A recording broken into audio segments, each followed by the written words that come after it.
There we go. Okay. Got it. Alright, I think we're ready. Absolutely. Cool. Boom. Bam. That was definitely a called for boom. Great timing.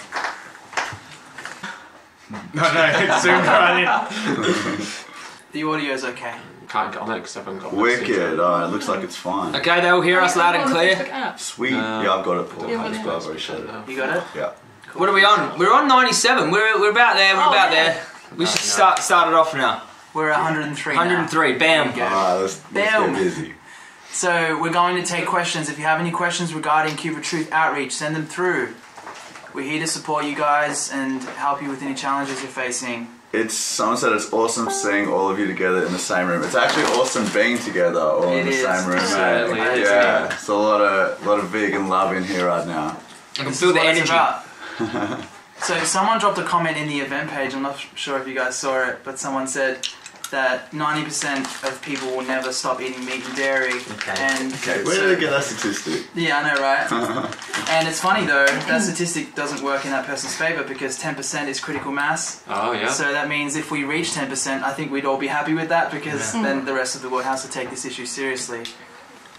How would you Well, know yeah, that's just crazy to just say, oh, this percent is how many people will and will not change. Like, you don't know that, man. All of us here probably thought we'd never change. Like 100% would never change and 100% change. So, you know, you never know who will change. Slaughterhouse workers, hunters, everybody can change. Awesome. We've got 150 people viewing. Sick. And Mish said that she's watching from her phone and it's crystal clear. Excellent. I'm really glad to hear that. Down. Where is Louis and Clark College next month? Apparently there's a cube there somewhere, man. In Clark College? Yeah. What city? I don't know. What city is that? I'll let you know. Alright. There's a few questions up there already. Yeah, so I'm just going to share this and then I'll... does someone is someone plugged in? You can see the questions. Yeah. Alright. If there's any Q&A, if there's any outreach questions, we'll go ahead and answer them for you. What about this one? Some of our cubes experience strong emotions when they're in the cube the first time. Being an organizer, what should I say to people before they enter the cube to comfort them before the demo starts? What I like to tell them is that we're all together. We're all standing together in solidarity for the animals. So that emotion is shared among us. We're sharing the burden together, and it's about standing in solidarity. And then it's a sacrifice standing in the cube. And yeah, I mean, you just have to remember why you're doing it. And the great thing about the cube is you can listen to outreachers and you can learn from them. And if you want to give outreach a go once you come out of the cube, then you can. And there's two ways you can do it. You can do something that we call shadowing, where you hover around outreachers that are doing their thing, and you can get inspiration and get confidence that way, as long as you're not a distraction on the interaction. And then you can give it a go. You can start talking to people and have conversations and see how you go. Cool. Is this one of them things where, like, the more you exercise your courage, the easier it gets? So the first time it's going to be a little bit harder, you don't know what's going on. The second time you're going to be a little bit more experienced, therefore it's going to be sort of less overwhelming. And we're all here supporting each other, so yeah. And I think if you get upset, it just shows how much you care about the cause. Yeah. Absolutely. Yeah, we've all been there. I've got really emotional the first time I've done kind of activism. Yeah, absolutely. You know, and everyone's there to support you. So I think as well, it's so much better in real life than what you would expect after most of us see so many of these discussions online where they often get abusive and really offensive people get on there and try to like just make us feel like shit. But in real life, you know, even meat eaters and everybody like that who's not generally interested in veganism, a lot of them still say, oh, thanks so much for being here and doing this, we really respect you. Like, there's a lot of respect from the general public, and I think if people realise that going into the cube, that it's not going to be them standing there getting abuse hurled at them and, you know, from everybody going past, they'll probably feel a lot more confident. That rarely happens. Rarely, like maybe once or twice here and there. Yeah. Yeah. Because it's so few and far between, you're like, whatever, next. It's like a blip compared to what we The positive. Yeah. There's so much positive out Yeah. there, right? Definitely. That's what I like to tell people who have social anxiety issues, and you know, if you think you're going to experience confrontation, it's really not like that.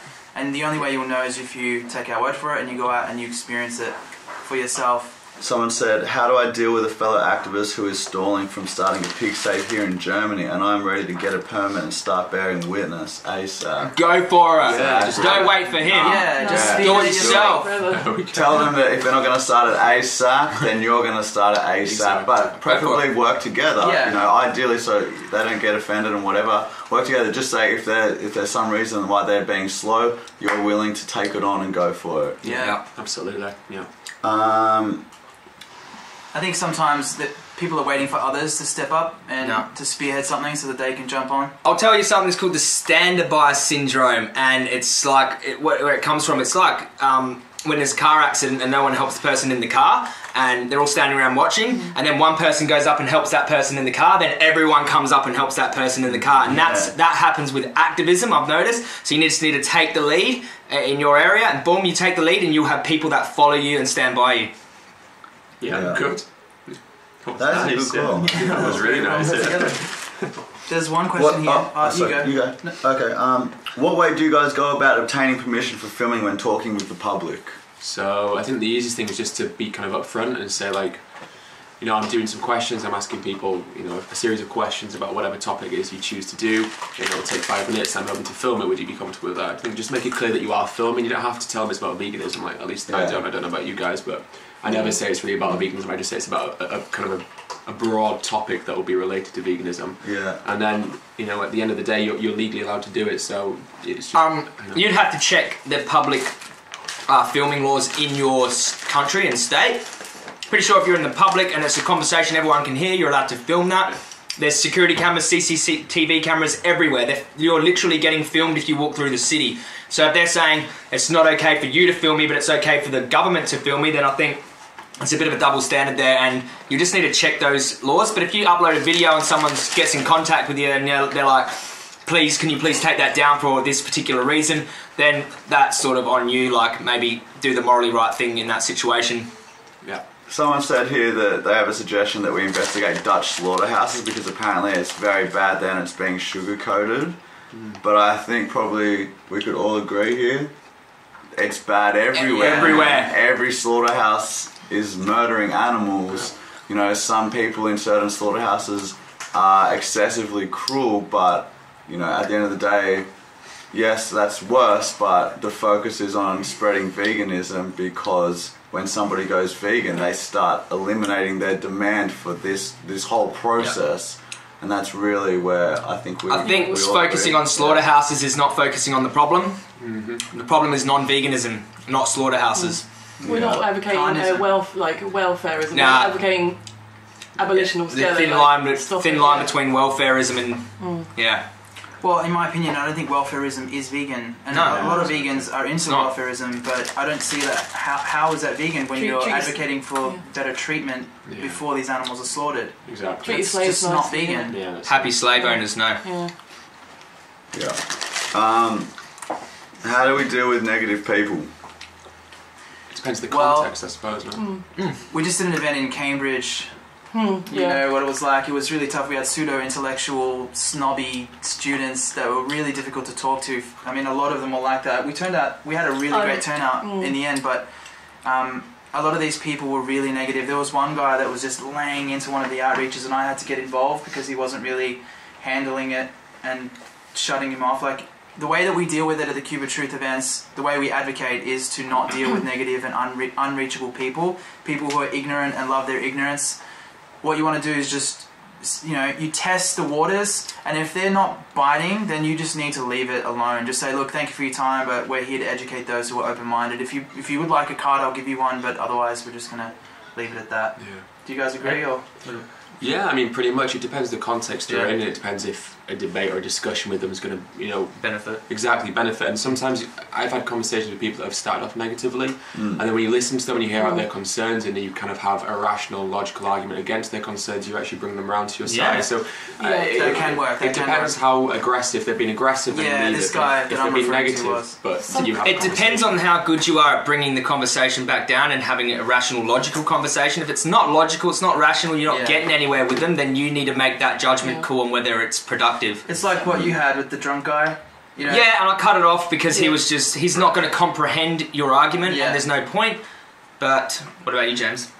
I think that you never know 100% where the conversation's going. I think everyone deserves a chance for you to help them bring their walls down, because you can have a very, very defensive person because they think that you are there to attack them and tell them that they're bad people. And there's always an opportunity for them, if you're really able to stay calm and respectful, for them to drop their guard, and you could have a really meaningful discussion that can help this person a lot. I agree 100%. Sometimes you just need to let them just sort of rant, just let them just let off steam before they'll listen to you, because if you cut them off too quickly, then they'll just get more and more annoyed, and more defensive, so but you have to play it by ear, you have to judge often whether they need to do that or not. I think that is sometimes that kind of aggressive, egoic last-ditch stand is sometimes people's last hurdle before going vegan. It's kind of the final push. They're fighting the most, aren't they? Right, they're resisting the most. Yeah, so you might find that actually those are the people closest to getting there. That's true, actually, because they just can't think of any other reason not to be. They're just cognitive dissonance. They're realising it. Do you think maybe there should be a time limit that you spend with?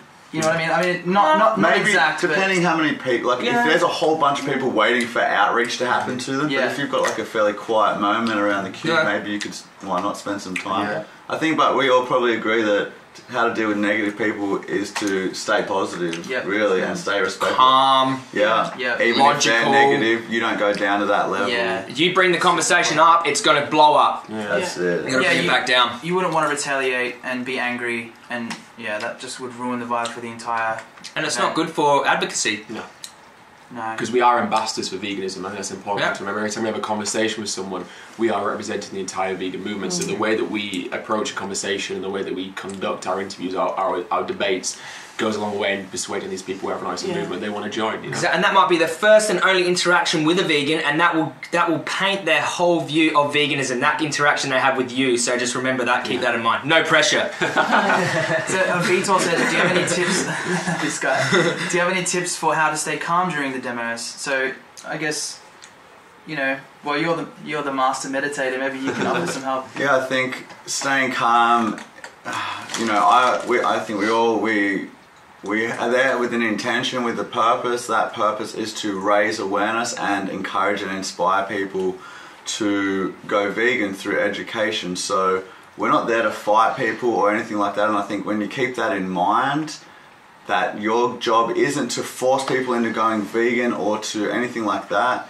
Your job is just to be there as an educator and plant seeds. And I think it's easy to get frustrated and things like that, especially if you are making your job to make this person that you're having this interaction with go vegan. Like, don't expect everyone to go vegan in one conversation. No. But I think if you take that pressure off yourself and you just think, okay, I'm here to understand this person's objections and to cross each one of them off as best I can with the time I've got, it takes off a lot of pressure, you'll be less frustrated, and I think it helps you stay calm. Just know that this is your job, this is your role. I'm here to answer questions and give information. Being educated on veganism helps you stay calm too, because you've got a response for them. I mean, you're going to get frustrated easily. We talked about this the other night. You're going to get frustrated if you don't know the answer to what they're saying, and it can really make you, become emotional. But if you're an educated activist, which I encourage everyone to be, then you're going to be calm, logical, and just be like, I'm waiting to drop this truth bomb on you. And I think two kind of more humbling things is, firstly, keep the animals in mind, right? Yeah. Remember why you're having the conversation, and you've got to work out what the best form of advocacy is going to be for the animals. So if you're getting angry and irritated and frustrated, then that's not good. So you want to remain calm for the animals. And secondly, remember that unless you were born vegan, you were responsible and were in their shoes at one point as well. So what would it be an effective way for a vegan to talk to you when you're a non-vegan? Yeah. Because most of us wouldn't have gone vegan through aggressive kind of venting of frustration and kind of a violent conversation, if you like. So remember that and bear in mind that we were once in their position. Yeah, I've got something to add to that as well. The one thing that helps me stay calm is, I just think to myself, I really want to genuinely know this person's position in and out. I want to really get to grips with why they think the way they think, and ask more a lot of follow-up questions. Because when you do that, you get them to see that they're kind of wrong without you having to tell them. Do you know what I mean? Yeah. And that just really helps keep it. Well, that's why the Socratic method's so good.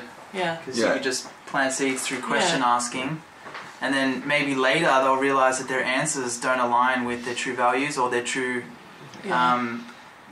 sense of logic. They contradict themselves, and you do it very politely by asking questions. So stay curious, basically. Just stay Totally. curious. Yeah. Because at the end of the day, you're there to help this person.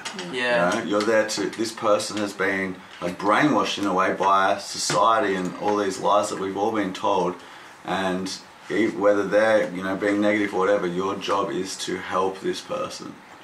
Yeah. I think the main thing from what I took from what has been said is that we're there to plant seeds, not necessarily to convert people to veganism. Because if you're attached to that, it can drive you insane. Totally, it will. And it will burn you out. And I think also during the interactions, it will ruin your advocacy. So I think if you just stick to planting seeds the best that you can, and you can see their brain ticking over, can't you? Absolutely. Like you just a few questions, and they're like, they do this with the eyebrows, and they look up to the left, and you're like, you're on your way, mate. Keep thinking. Hold that thought, dude. So we're only going to answer questions that are relating to outreach at the Cube of Truth events, because we've got so many questions here that are relating to things that are like, what's your favourite vegan book? We're not going to answer those questions. We're going to answer questions that are specific to outreach. Yeah, that's a good idea. Good question. Someone asked, and you probably can answer this best, Paul, what we would do or what should be done if people are coming up to you while you're wearing the mask, trying to take your mask off, being maybe physically or verbally, assaulting kind of thing. Yeah, okay. Well, if anybody is causing any problems in that way, the outreachers have the responsibility of addressing it ASAP.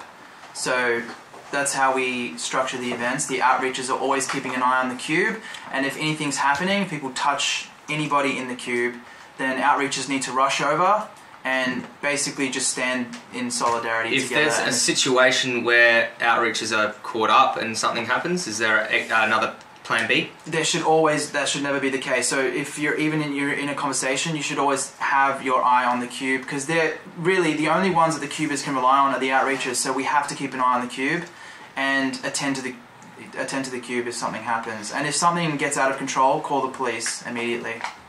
That's the only way that we can really do it. But that I've never ever come across an incident where anything like that's ever had to happen. The worst that we've had is like people touch the masks and walk off. They're usually cowards. So they do something small, something petty, and then they laugh, they make a bacon joke, and they just continue walking. They run away like cowards. And then you're never really dealing with like people who are in the trenches fighting against veganism. These are just cowards who want to make a bacon joke, touch your face and leave. I've been in some pretty sticky situations doing pretty cheeky activism, and I've never been physically assaulted or anything like that. And if it's going to be anyone, it would have been me, some of the things I used to ask people. So if you just do an outreach, peaceful, anonymous protest, I think you'll be fine, Yeah, I mean, at all the events that we have hosted, which is nearly 600 at this point, we've only heard of like 3 occasions where there was some kind of physical, but even those situations were just cowardly situations. They were nothing too extreme. So there's really not much to worry about with regards to this. But if it does happen, that's how we approach it. Chris Hines asks, what if it's sunny with the laptops and the glare, which I've seen that as the problem as well. Okay, well with Chris, we actually have addressed this. The way we're going to do it is cardboard boxes, and the iPads sit at the back of the cardboard boxes, or if you have a laptop, you have a cardboard box cut to sit on each side of the screen. Painted black, It's a great idea. Do we run into any problems with authorities? Well, it depends what city you're in. Most of the time we're fine. 99% of the time we're fine. Do you need permits or anything? Do you need Depends to tell what country the cops? and what city you're in. Okay, well, which ones do? Well, in Australia, for example, in Queensland, for some reason, you need permits in certain areas, even if they're public areas. In Melbourne, and how do you get one of them, bro? Like, what's the process? You just contact the council, and you have to go through paperwork. But they're usually pretty cheap. No, you don't have to pay. No, just paperwork. What about preaching permits you can get as well? I don't know about that. I don't know what that involves. But if you just contact your local council, they'll be able to direct you in what you need to do. But for the most part, you don't need anything. And I always suggest to just get out there, because the worst that's going to happen is you're going to get asked to move.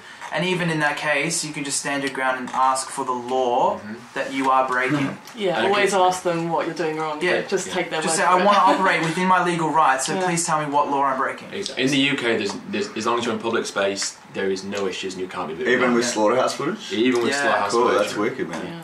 Can I just mention something real quick? This is just side topic, but someone launched a petition yesterday in Australia after seeing I saw that. Did you see that? I saw that. They were trying to make it illegal for us to show the footage to the public. Because the footage was obtained illegally. No law. He was just saying this is like promoting illegal activity. Yeah, promoting crime, because we're promoting trespassing. Yeah. Really? But I saw it only like 15 signatures. Yeah, it had 100 when I saw No, it. did Yeah, it? it was crime. Okay. But you need 2,000 for it to be of some significance, I think. Yeah.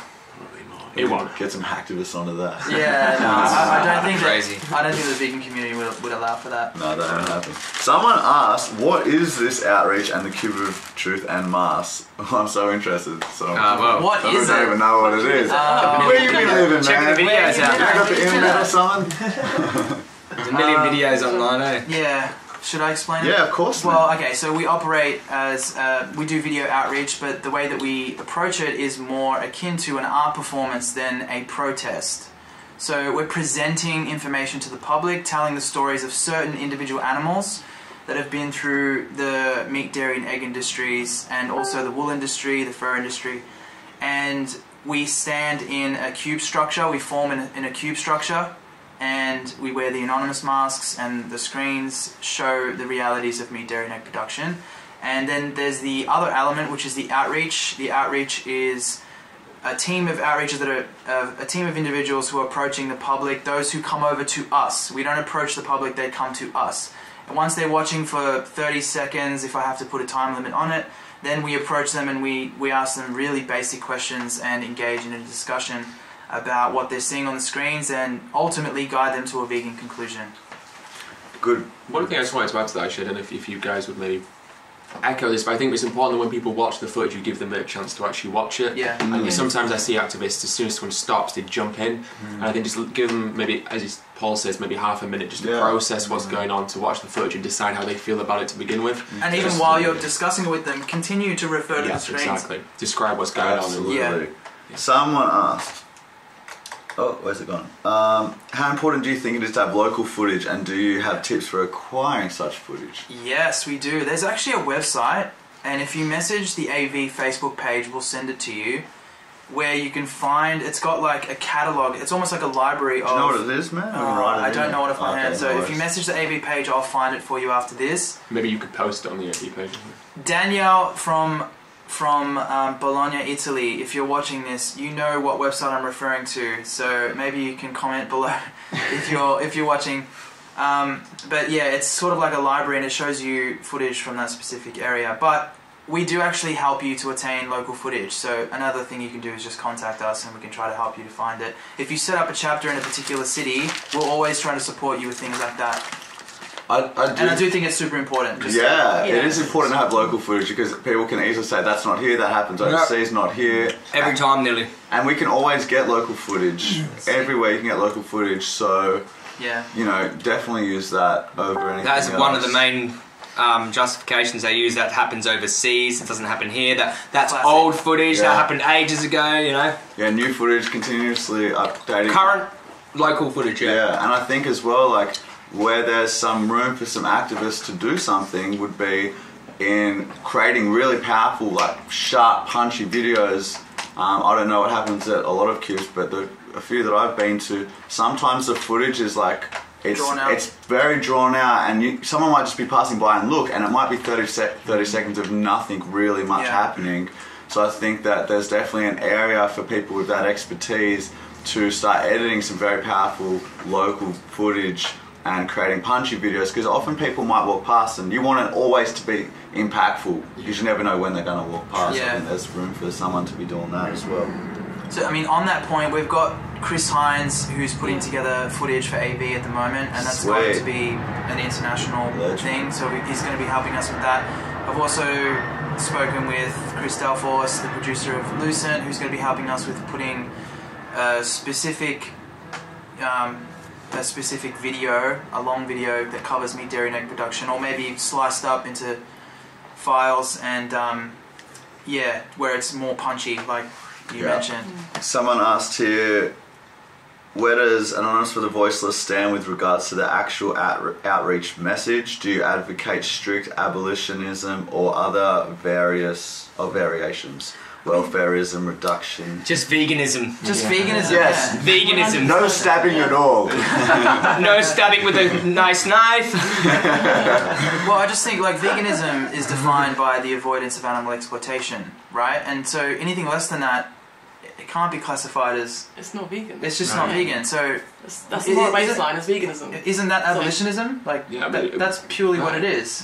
What we have to be mindful of is people want a get out of jail clause, don't they? They want a reason to not go fully vegan. So if you give them that, they'll cling to it. So even if you have a conversation with someone, they go veggie then vegan, alright, that's better than nothing, but you should never advocate for vegetarianism. Always advocate for veganism. And if people message us or whatever and they say, look, I've given up this product, so that's great, but always make sure that you push them to go vegan. Because you advocate for vegan and they exclude a couple of products or they lower their meat intake, that's because of them, right? But you've advocated for veganism, so you've done your best. Keep your message consistent and don't sell out on animals. You've shown them the problem, they've asked you for the solution, and you tell them what it is, and what they do with that answer is up to them.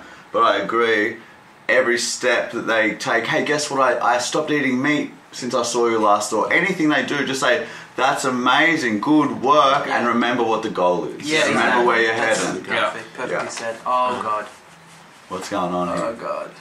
Well, we had a good run. Also, I think it's important to add that it's so important that we all have that same message, because as soon as some activists are promoting a different message to other activists, we dilute the message. It has to be strong, clear, and concise. We want to be consistent. Very well said. Imagine if everyone in the animal rights movement was promoting veganism. Everyone. I mean, like... A such clear a simple vegan idea, message. right? Yeah. Yes, but to answer your question more specifically, we on our website we do state clearly we are an abolitionist vegan group.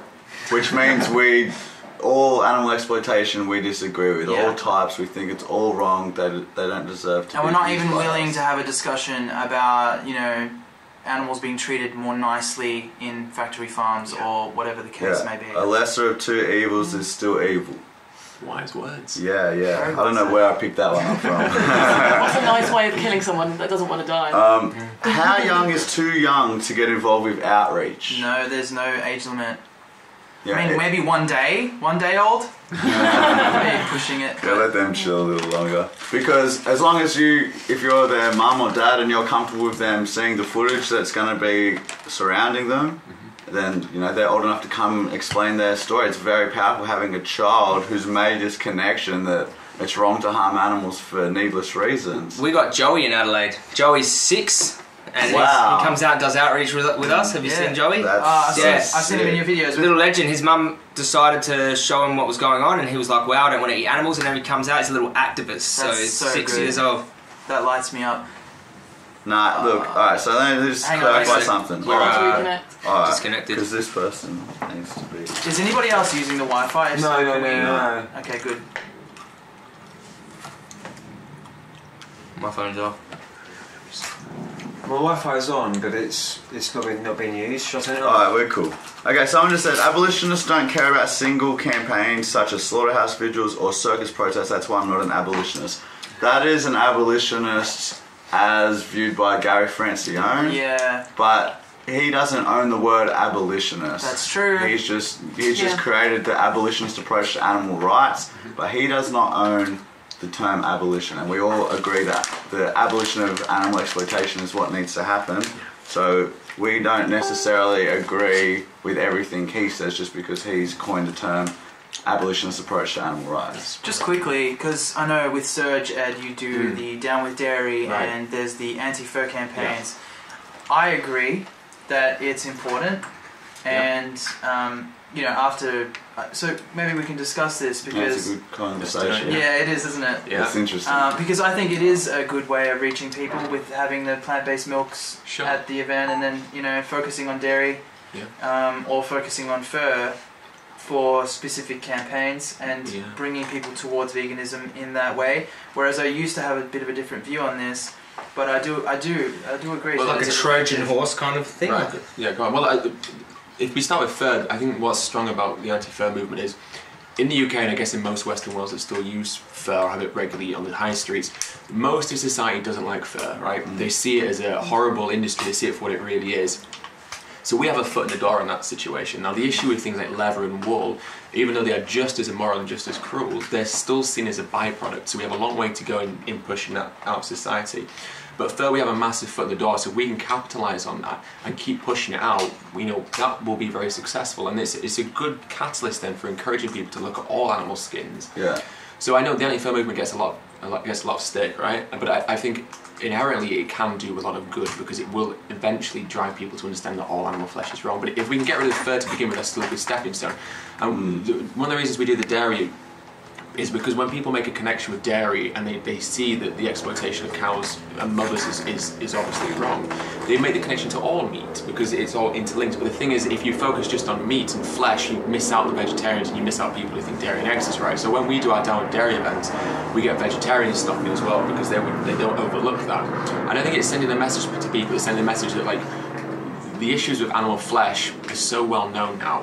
We've moved past that, okay? Like, vegetarianism isn't a thing anymore. We've gone past that. It's all vegan now. So if we keep pushing for dairy and we keep pushing against eggs, then we're kind of saying that. Dairy and eggs, we should be focused on them. People can look at meat and say, wow, that come from an animal had to be killed, chopped up. But people see eggs and milk and they're like, are they? Like, they can't make the connection as easily. I actually try to focus on eggs and dairy a lot during my advocacy. Yeah. I try to sort of stay away from meat a lot, like, because I don't like to just... Yeah, that's obvious. Yeah, it is. It's I think doing like the anti-fur stuff and everything, it's not perfect. No. It's not perfect because it does, in a way, suggest that fur is more cruel than leather and wool. Yeah. Because we make this big deal about fur, but we don't make a big deal about other things. But like, it's not perfect, but it is still useful. I think it does still have a place, and it does still draw people in. Yeah. And it's that it's like can be. Yeah, their step into the movement that ends up taking another step and realising actually it's not just about fur, that's just what that one protest was. There's so much more going on, and I think like it helps to have some vegan messages at these. Agreed. Agreed. They should have a vegan message at any single issue campaign. Yeah, they should. Absolutely. Do you think, like with fur, it's easier for people to be against fur because they're not buying it, whereas animal products they are, so they're more inclined to... I think it's easier to see it as unnecessary as well.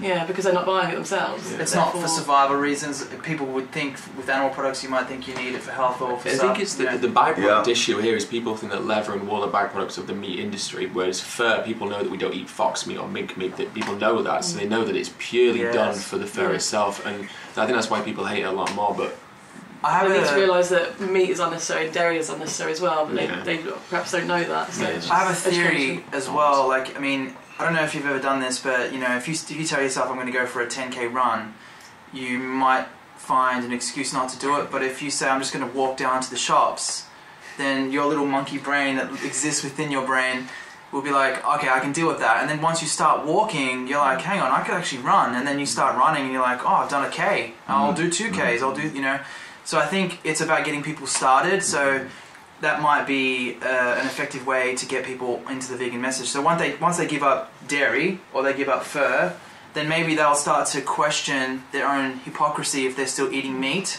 And do you know what I mean? So I think it's just we talk about strategy. This is strategy. Yeah, I think that's where it might work. I think you've also got to look at the context in which you're protesting. If you're spending the Saturday afternoon just protesting genuinely on the street against anti-fur, I think that's wrong, but you should make that about a vegan message. But the instance where we protest fur is surges against London Fashion Week, so it's not... So we're targeting a company or a business that is still promoting fur. But if you have a Saturday afternoon, you're like, what should I do an event on? Don't just do fur on your high street. Do something that's all-encompassing veganism. Make fur a special event like for a special corporation. Yeah. Exactly. I think that's a good point. And I was just about to say that is that, there's a lot of campaigns that are focused on one particular type of animal cruelty or one particular type of animal. And I think what we're just starting to see now is a rise in vegan activism, vegan education, and it's going so well that, it's starting to go like this. But I think it would be great if those single issues that we focus on it becomes like this massive vegan movement with vegan campaigning. Those single issues still have a place and still can work, like we talked about, to bring people in. Yeah. But if our main focus is continue, like we've got these new ideas with spreading the vegan message with the cube, spreading the vegan message at the saves and all these things, more and more creative ways of doing this is gonna, I think, be way more effective. But also, it's up to us, right? If you got someone that as a non-vegan and they're supporting the single issue campaign, like the Yule and Dog Meat Festival, that is up to the vegans then to say, hey, that's a hypocritical position to hold, because look at all the animal exploitation you are contributing to here. So single issue campaigns can be useful like that, because a lot of non-vegans do support them, and then that gives us the opportunity to say, hey, wait a second, you're against this, but what about all this? So it really can be a Trojan horse and a foot in the door. So we can spoil all their fun. I'm against the dolphins, but Go ask some questions. So, this is a good question that I've lost. Are you guys okay with young children watching the footage without their parents' consent? We have an action plan in place for that. So the way that we deal with it is the cubers will raise their hand if outreachers don't already notice. Outreacher will come over, see what's up, find the parent. If there's no parent involved, then we sort of have to ask the child to leave. I don't personally agree with this action plan, but we do it for the longevity of our campaigns worldwide. I agree with that, actually. I think that's fair enough. I think probably personally anything under 13 would be too young to just watch it without a parent. What are they doing walking around without their parents anyway? Like in the middle of, we do this in a busy part of the city, so if you've got a 9-10-year-old walking around by themselves looking at what a bunch of protesters are doing, where are the parents there? So there's that as well. But if we see a young child, we always ask, where's your parents, where's your mummy, where's your daddy? Oh, they're over there, okay, have a look over. You can see that they know what they're doing, and then you can continue and, Well, what age do kids learn about, like, the Holocaust and stuff? I think maybe... Because I think if they were learning about that, then they're all allowed to learn about the Let me animal just Holocaust. tell you why I disagree with this action plan. Every single demo I've ever done and I've ever witnessed, I've never seen a single child cry. Not a single one, not over the footage at least. Never once. But the amount of adults I've seen crying would baffle you in comparison. Yeah. So I just think children are ready for the truth, and they're ready for the truth, and it's adults that can't handle the truth. I don't know, man. I think like there's some pretty graphic stuff sometimes, and you might not see them be affected in the moment, but who knows later. I think it's a good action plan. The thing is, with kids, you don't actually need slaughter footage to show them that eating animals is wrong. You just have to explain that meat hurts the cow, milk hurts the cow, and that you don't want to hurt the cow, so you don't really need the slaughter footage. But I suppose you're going to get kids come up, and usually they should be with their parents. If the parents aren't with them, then where are they? Because they've got such a good imagination when they're kids. They don't need to see it on the screen. They don't really understand it either, so I think it's just good to have them there and curious, and then having a conversation is really where it's at. Yeah. Here's a good question. Do you have any particular script to use when starting outreach, or any particular things we must say? No. Okay. You good? I think it's always good to have a few key questions you can always fall back on. The importance of outreach, or at least of conversation, is to make sure it's fluid and you never really kind of trip yourself up. So always have a few really solid questions that you can bring it back to. Stuff like, what's the difference between eating a dog and eating a pig? Is there a humane way to kill an animal? Are you against that?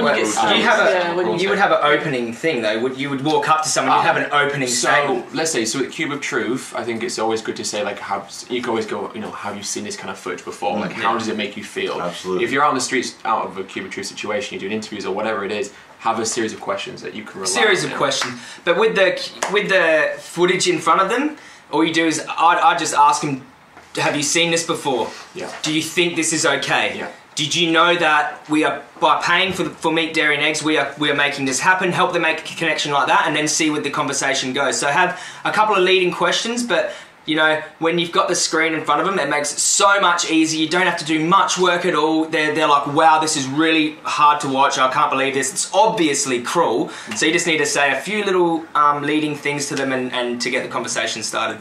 Yeah. Totally. I have got... You got a juicy one over there? I had one. I'm just trying to find it now.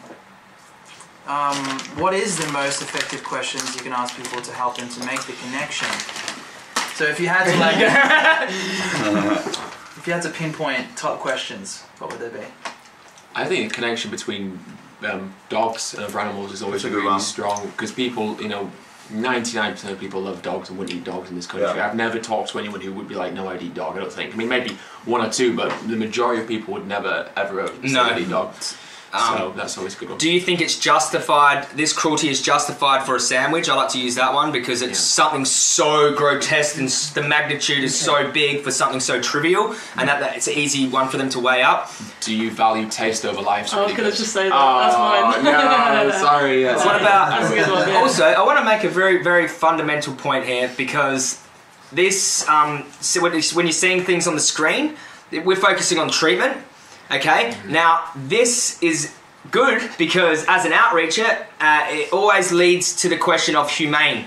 Okay, this is what the treatment on the screens leads to. Always. So you want to get into that conversation about humane slaughter. That's where you want it, and that's where it ends. Can I just That's say where it naturally goes to. That's where it naturally goes to, and that's where it can end, because you can say, is there a humane way to kill someone who doesn't want to die? And then they can be honest or dishonest, but yeah, usually it's a no. I usually address that from the get-go. So my opening line usually is, did you know that this is organic, free-range, and RSPCA approved? And that way it sort of addresses that, this isn't these aren't the standards that this is just the lowest. But then you'd have the issue of, what about my grandma's humane farm? Then there must be a more humane way to do this, you know what I mean? And I guess then from there, your work is you need to just address the fact that there is no humane way. Ask them. Ask them. Yeah, ask them what they think the definition of humane is, because they'll give you the wrong answer. Yeah. Because they need to find a different word for it, because it's not humane. Humane means kindness and benevolence and that kind of thing. It doesn't mean killing without pain or quickly. That's not the definition of humane. Sometimes, I find people sometimes will truly believe in their heart of hearts, right, that stunning an animal with electricity and then cutting the throat is what they would call humane. Now, I've had that happen before with people being adamant that is humane, and then you can ask them, do you have a dog or a cat, or have you ever had any family pets? And most people have had at one point, and you can say to them, if it's truly humane to kill an animal in that way, would you have been comfortable, or would you be comfortable with your family pet being euthanized in the same way that those pigs died? And of course they would never be happy with that, and then you can say, well, it's obviously not humane then. Or you could put it back on them and say, the way I judge it is if I would want it done to myself, and I wouldn't want to be treated like that, even if it was a quick death. You're taking away my, further existence, my interest in living, and that can never be humane. This is good. Alexandra said, a good method is to speak to them in the form of a question, and that makes them think at a deeper level. That's something that I have really taken from this crew, because what I usually do is speeches, and so when I do street stuff, I'm generally kind of doing a speech to somebody in the moment, and I think that's really good and has a place. But as well, just spending time with these people here, I've realised that asking questions really makes them come up with their own little speech, and when they hear their own words out loud, if it is a hypocritical thing they're saying, it's even more obvious to them that it doesn't make sense. I think questions are and they come to the conclusion themselves, so they feel like they've learnt, and it's not like you've taught them something, you're my student. It's more like you've asked them questions and they've realised that You've themselves. just guided them. You've guided them, and they feel like, wow. Because people like to think that they made their minds up on their own. It's kind of an ego thing, but that's why we ask questions. A good trick to do is just repeat back what they've said to you, and then just don't say anything, just silence. Yeah. Because then they have to expand what they said, and they realise actually that's a foolish thing to say. Yeah, that's a good idea. Yeah, that can be effective. Yeah. What about you, Ed? What about how do you do it so well? There's other things you do other than asking questions, don't you? So how do you make them feel about when they answer? You make them feel like what they said is really substantial, like it's a very good point. And I think it's important that when you enter a conversation, you act as if you can learn something from them. Don't go into it pretending or acting that you have all the answers and that you know every single answer to every single question. Be humble and pretend that you can learn something from them. And then when they say something, even if it is ridiculous, acknowledge the fact that to them it makes sense, or to them it is serious. And if you respect them, they'll respect you a lot more. So be careful to listen. empathise most importantly, because as I said before, you were once in their position. And also, if they say something, it's okay, like laugh with them. You know, if it's funny, have a laugh. Like loosen up. Be their friend. Loose. Be a friend. You are a friend, exactly. You're there to help. And them. they're more likely to open up and feel confident in their answers. You're not judging them. Yeah. You're just having a chat, man, and sharing ideas. That's it. Yeah. Would you consider bringing back the signs that say "Watch to see why we're here," which I love? Yeah, I do. I think they're great, man. I love it too. Because it's direct. It's like, it's not just truth. It's like, this is what you should do. We're telling them to do something. Watch to see why we're here. So here's the reason why we took them down and we started using the truth signs. I was looking at it from a sales psychology point of view, and I thought we don't need to ask people to come and watch. And again, it plays into the whole thing where people like to make their own mind. Make their minds up on their own. So if they're coming over without anything telling them to come over, then they're making more of a conviction within themselves that they're here on their own accord. And I feel they're more open during the conversations as a result of that. I sort of compare it to, have you ever been past like, you know, a suit store in Southeast Asia and you see someone at the front going, come in, come in, come in, and you're just like, even if you're interested in a suit, you're like, I'm not interested because of the, you know, I don't need to be, cool. Or you walk into a retail store and they're like, can I help you with something, you know, like you just want to make your own mind up when you're in these situations, so that's kind of why we took it away. No, that's a good call, because it is pretty obvious, you know, especially generally there's a few people around like looking at the screens already showing what to do. Yeah, exactly. I hear what you're saying, actually. Yeah, and when you see the screens, you know that we're there presenting footage to the public. Like, that's pretty obvious from the screens being there. So, of course, the next response would be to watch. Yeah. They already asked themselves that question, eh? Yeah. What are they doing here? Yeah, exactly. You need to watch We're probably not allowed to watch. And like, while this issue is extremely urgent, I think when we reek of desperation on any level, it can work against our... It's reverse psychology sort of thing, isn't it? Yeah. I mean, yeah. So that's, I mean, if you guys disagree and you have more of an expansive point of view on this, then let us know. Someone mentioned, like, you know, that people are still eating fish and there's this big fish don't have feelings thing. And this is something I've been thinking about lately as well. Like, we do focus a lot on the animals that are more easy for people to relate to. They have similar eyes and, you know, you can see them caring for their family, like cows and pigs. But and really... we do have a pescatarian thing going on, don't we? Like, where people think that's more ethical, hey? Yeah, and I think I'd probably like to add more of that to my own activism because, you know, it's 56 billion land animals and it's like 3 trillion sea animals. Sea animals, yeah. So it would be good to add that. So I guess like we look at chickens as lower, but fish even more so. I feel like they're even more insignificant as we look at chickens, but...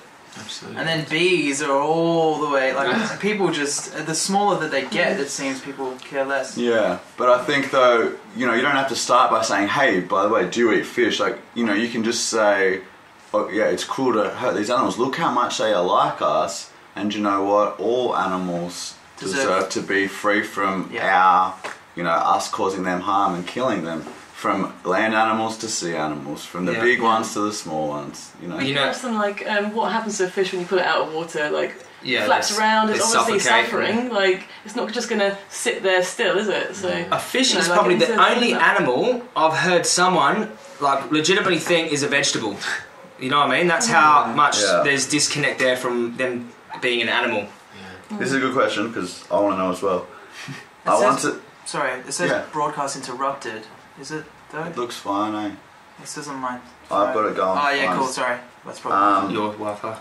Yeah. I want to order an AV T-shirt, but I don't want one that says "We don't forgive" on the back. We don't have that on the back. That was just a one-off thing that happened in South Africa. But if you go on our store, we just have these. They only have the AV on the front. There's nothing happening on the back. So. Paul Bashir asked James if he can meet with my chapter the week of August 15th, Portland. Yeah, if I don't have anything on, we will definitely do that. Do you think that angry vegan activists can cause more harm than good? Yes. Yeah, definitely. Wait. You have a philosophy on anger, and it's about... It depends how... Let's hear Ed's philosophy on anger. So my philosophy on anger is that every activist should be angry, and we should feel angry at what's going on in the world and the injustices that take part in the world and the way that we treat animals. Absolutely, because to be angry is to be awake and to be aware. But the question is, what to do with the anger, right? And if we go out on the streets and we act angrily at people, and we take that aggressive, angry approach and we vent at people, then all we're going to do is push them further away. Now, it's imperative that when we go out on the streets that we are calm and peaceful and collected, but it's the anger that kind of gets me out there. I don't know if maybe you don't all feel the same, but it's that I feel angry at the world. That's what makes me want to be an activist. It makes me want to have conversations because I want to change the world based on the fact that I don't like what's going on, because it lights that spark in my belly. So, but what I believe the question's asking is when we go out on the street and we act aggressive, or we shout scum, or we call people whatever, based on the fact murderers. And what? Right? Okay, so you're talking about channeling the anger, but at what point does the anger start to affect you in a negative way to the point where you burn out? Right. So when you're not looking at people in a positive light and you see them as the enemy, right? I think that's important, that we don't see them as the enemy, and that it comes down to how we present ourselves as vegans. Now, if you're doing an action and you leave the action and the people around you are pissed off with you, and all you've done is maybe I don't want to use destruction. Destruction can be very good. What I mean by destruction is when you go into someone, you end up leaving without achieving any message, right? And all you've done is piss people off. That's negative, because then you don't leave them with good taste.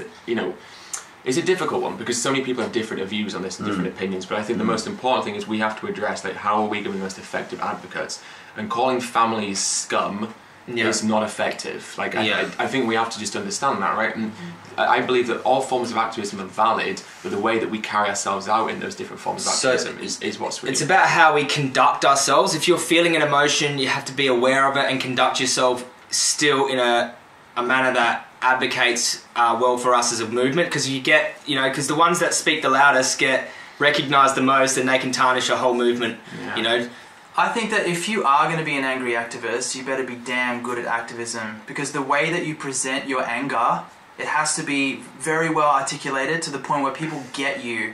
It has to, like Gary Yourofsky's a great example of this. In his speech, he'll say things that are pushing the envelope, and obviously he's angry, but the way that he articulates it is impossible to argue with. And so you better be damn good. So you're talking about reckless anger versus very controlled and from an educated place, still with logic. Yeah. What about you, James? What's your theory? I think that anger can definitely play a part. I also think that coming from a place without anger is also a way to get the message across, because I think anger personally is almost like a loss of your own control. If you really, my opinion is, if you really understand that, something's going on here. It'll come back. I've got something to add to this. Amazing, I think it's pictures. There we go. Yeah, what's up? I think that, the anger is like a very hot emotion. It does lead to burnout. It does lead to you having quite negative feelings.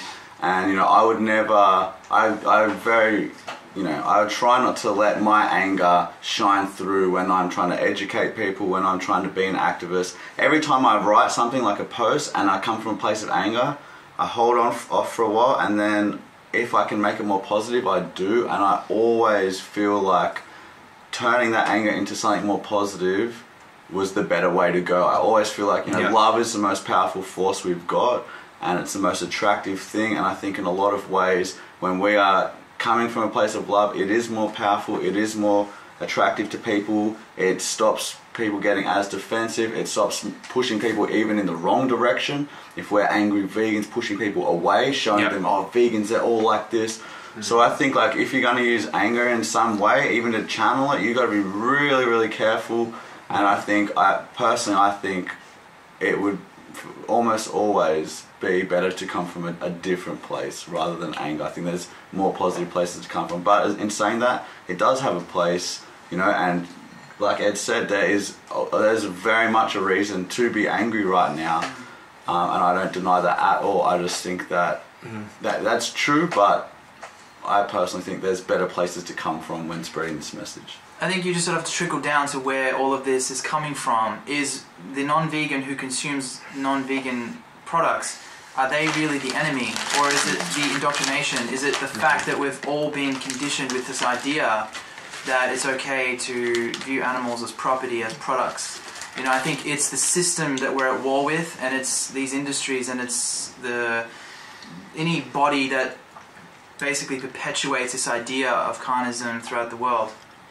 Do you have something to add to that? Yeah, me and James were talking about this the other day, weren't we? About that the emotion, like the emotional kind of. Because I personally don't really get angry or particularly emotional when talking to people about veganism. I don't know whether that's negative for me or not, or whether you know, like to face my sort of emotions and the anger and stuff like that would benefit me. I don't know. Well, I feel like anger is what makes a lot of activists stand up. Okay, so like that anger, I'm angry, and you stand up and you start doing something. When I first started doing my activism, I was pretty angry. I was pretty angry, and I was venting a lot. I was venting that anger a lot, and I was taking it out in a very aggressive way sometimes. Still with logic, but still I feel like what I did, I could have done a lot better. Like the way I advocate now, I could have been just as powerful, just as hard hitting. I could have reached more people. It could have, you know, because when you tell someone the truth, it's going to hurt no matter how you say it. But if you add a layer of anger, aggression, and swearing on top of that, I mean, like it's too much. Like James used to say to me, the truth is powerful enough, and it just took me a little while to catch up. But yeah, like Ed's saying, channel your anger, but master your emotions, don't let them master you, and just, if you keep the animals in mind, you have to be a smart advocate and not let anger get the better of you. I think, oh no, you go for it. Oh, the thing I was going to add to that is if it's really important to do positive activism events, so something like Anonymous the Voiceless, you leave feeling that you've done a good job because you know you're making a positive difference. Now, if all you did, you were an angry activist and all you did was angry events, then you run the risk of not feeling like you're achieving anything. Yeah. So it's important that you do campaigns and you do events or outreach stalls or whatever it is that you do, but you know that what you're doing will have a positive effect because you'll leave feeling that you've done something good, and when you go home you'll feel like you've had a cathartic release of that anger, I think. Something that gives you energy versus drains it from you. And sometimes an important point. And sometimes though, it is worth doing something that is going to drain your energy. Like today we spent all morning at a vigil, you know, I mean, thank you, man. It's tiring to be around all these animals coming through, about to get slaughtered. Like, you know, but sometimes it's worth sacrificing your own well-being and comfort, in order to do something. We need to experience these emotions, don't we? Yeah, it sort of reignites the passion. Yeah, it's true. Drive to go out there and do good and do activism. Totally, because it's not a happy subject, you know. So like, obviously, but you got to as well look after yourself, or else you're going to be no good to anybody. Yeah. Totally. This is a good question. Do all oppose disruptions? I ask because of all this angry vegan talk. Do we all oppose disruptions? Yeah. I don't. I definitely don't. I think disruptions are great. I think they have a place. What's that, like going into supermarkets? Yeah, DXC. Going to the supermarket and like really making this bold statement that this whole meat aisle in the supermarket is like an injustice. Yeah. I don't think any of us oppose it. I just think that there's ways of doing it though. Yeah. I feel like there's ways of doing it, and it comes down to the progression of the activism in the area. Like somewhere like Israel, where the activism is that full on all the time, heavy duty protests. They're doing these disruptions. They're leaving cows' heads in the streets with big signs out. I think they're at a certain level where that type of activism is there, so you can do something a little bit more extreme. But I think like somewhere where I'm from, where that just doesn't happen. If you walk in with like cows' heads and blood all over you and stuff, I think that's not going to be as effective as like a positive disruption where you just, you know, walk in with some signs and you're quiet and someone speaks and says, you know, these animals have gone through torture for this meat. If I was in that shopping aisle, like the person that I am, it would make me think. I'd be like, wow, they're standing up with signs in a butcher or something. I'd be like, wow, it would work for me. I think what's important, what I really admire about stuff like the DXC disruption is how professional most of the activists are. So when they're in a store, they remain so calm and they don't rise to aggression. So if you're doing a disruption, the important thing is that at no point do you rise to aggression from security or from the public. There should never be any chance there be any violence or assault or anything like that, even though it could be a hairy situation. Yeah. That's what I really like about them, the professionalism of it. So if you're not a member of the DXC but you do disruptions, it's so important if you walk into a butcher shop or into a store selling fur or whatever that you don't ever get to the point where there's going to be aggression. You know, stand your ground, but you don't need to get involved in that side of things. Or better than that, you know. I think we're saying like, you know, it's really good to be positive because we have phenomenal results with this approach, and I can speak for myself, and definitely Joey just said, and I don't know about the rest of you, but we've tried other approaches that are more aggressive, and they were nowhere near as effective. Yeah, this works the best. In saying that though, like, I think this is the best message for the mainstream without getting the whole mainstream people super defensive. Yeah. It's positive, it's uplifting, but there's a lot of people that still won't respond to this message. No message is perfect for everybody, and that's why we need an organisation like DXE getting in there bold and, like, you know, letting it out and telling it how it is. Like, that's why I think what's really important, and we've been talking about this a lot lately, is that just because someone else might have a different approach to you, you know, don't be so naive to think that you know what's right and your way is the only way that's right. You know, there's so many ways to stand up for animals and to promote veganism. That's right. And just because we do it a certain way and we get good results like this, you know, there's many ways to do it. And DXE and us, we're quite different. I used to turn a lot of people vegan the way that I was acting before. I don't know if people come up to me, you turn me vegan, it was a really hard, heavy hitting video. But I still think the way I'm doing it now is just better and more effective for the majority of people, you know? That's right. Yeah. And that would be, you know, our suggestion, I think, is that try other ways. Don't just go to one thing and then just, you know, or like, oh, this is a good way to release my anger, getting on the streets and yelling at everybody. Like, it's not really about venting. Us. It's not about venting. It's not about you and you getting that off your chest. Do that in other ways. It's about being the most effective. So Yeah. I would suggest, I think we all agree that what we're talking about is definitely what works best for us. Yeah. And so why don't you try it and see if it's what works best for you? And maybe you're not that type of person and that's not. That's fine. But I think someone told me today, they said, you know, they thanked me for doing it the way that I do it, which is like positive and education and, you know, lifting people up that aren't yet vegan. And they said to me, thank you, because I hadn't seen it done this way before. I didn't know you could promote veganism this way. Yeah. You know? And so I think, like, fair enough, there's been a lot of vegans before us that were angry and totally understandable.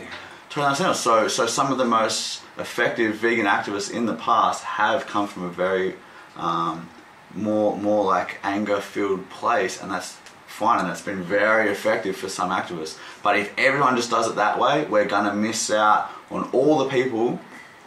Damn this thing! It's going so well. It's going a lot better than I thought for 0.8. Yeah, it's going megabits. good. It'll come back. This cheese is good. I know, it's amazing. Where was I?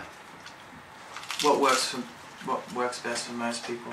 We're going to miss out on what works best for Can we most just people. sort of bring this back to the cube and like the outreach for the Okay, cube? you're on. We're going to miss out on We're going to miss out on being effective to all the people that don't respond to that a message. certain approach. If you even followed up to that point, and I don't know what happened, but anyway, yeah. I think just one thing to add. I think a good activist is a versatile activist. So you can be moldable to different situations, and you judge the situation. Yeah. So there'll be some situations where it'd be a bit more appropriate to get a little bit more aggressive, or not aggressive, but a little bit more shouty Or cheeky. And with outreach, yeah. okay, so with Exactly, Cube bro. of Truth outreach, what Ed just said then, there will be different demographics at this outreach event. So there might be some young boys that might, had a few beers, and you might approach them a little bit differently. I might be a little bit more stern, a little bit more relaxed. I'll talk to them like a dude would to another mate. So I build rapport with these people, and they might be a little bit, ready for a bit of a hard-hitting message. And then if you're talking to an old lady, you might be more softer, and you try to relate to them. Okay, so you need to build rapport to build up, to have good communication skills, and that comes with you feel it. You feel the conversation. You look at the person. You think, what's the best way to get through to this particular person? So that changes person to person on outreach. Yeah. Yeah, Definitely. Great. Yeah, I think that it's about that's sales psychology right there. It's tuning in to the person you're speaking to. You wouldn't speak to a truck driver like you're a corporate official. You wouldn't talk to a corporate official like a truck driver. No. So You gotta speak their language in a way. You've kind of got in to a mirror sense. them in a way and reach them on their frequency so that you can get across to them. And I think that's important. I think that applies to everyone regardless of our personality types, right? Yeah. Yeah. Definitely. I've got one question here I'd like to address. Someone in Santiago would like to know what the experience is if AV is not English. Okay, so you're wondering how this goes down in Spanish-speaking countries. Well, Janice, I've got some good news. We actually have an Anonymous for the Voiceless Facebook page run. It's now run 100% in Spanish. And we have the closing cards in Spanish. And we have a support system which is 100% Spanish that you can get involved with. Because we're now set up in Lima, Peru, in Buenos Aires, Argentina, and soon to be in Barcelona, in Spain. And there are others, but if you just want to get started in your city, don't let that be a boundary, don't let that be a limitation, because we'll support you and you can make it happen. And Anonymous for the Voiceless can be, everything can be translated. We use, the truth signs are verdad, I think is how you say it, and that's truth in Spanish. So we customize everything to your city. So basically it's the same thing, different language. Yeah. Yeah. Yeah, so don't let that get in the way of things. It's not crisp buddies, it's rice cakes and vegan cheese. Vegan cheese. Good question. And they're Skittles. I have a question, actually. So with the big screens and that, man, can anyone get that? Like, what's the go with that? So what we do encourage you to do is just to get out there and get started with whatever you have. But if you would like to know how you can raise money to get the equipment, then we'll show you exactly what we use in Melbourne, where we started and where we sort of built the... In Melbourne, we've seen out the potential of these events. So it's kind of a blueprint for what you can shoot for. But don't wait until you've got TV screens to get out there, because the animals need us.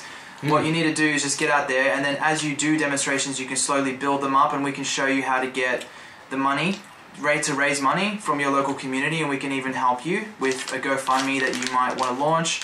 There's different ways we can show you to raise money, and yeah, we can show you the power box that we use. We don't recommend generators because they're too loud.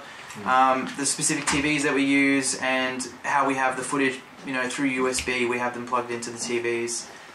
But yeah, once you're at that stage, then we'll show you how to do it. So you just use what you have. Start where you are, use what you have, do what you can. Do what you can and build your way up. It's always good to shoot for doing more, but just get out there and get started. As soon as possible. Good. ASAP. Alright, let's see if we've got any other good... Just keep your questions coming in related to Cube of Truth outreach. So imagine yourself at a Cube of Truth. You're doing outreach. What challenges are you faced with? What are you struggling with? What do you need inspiration for?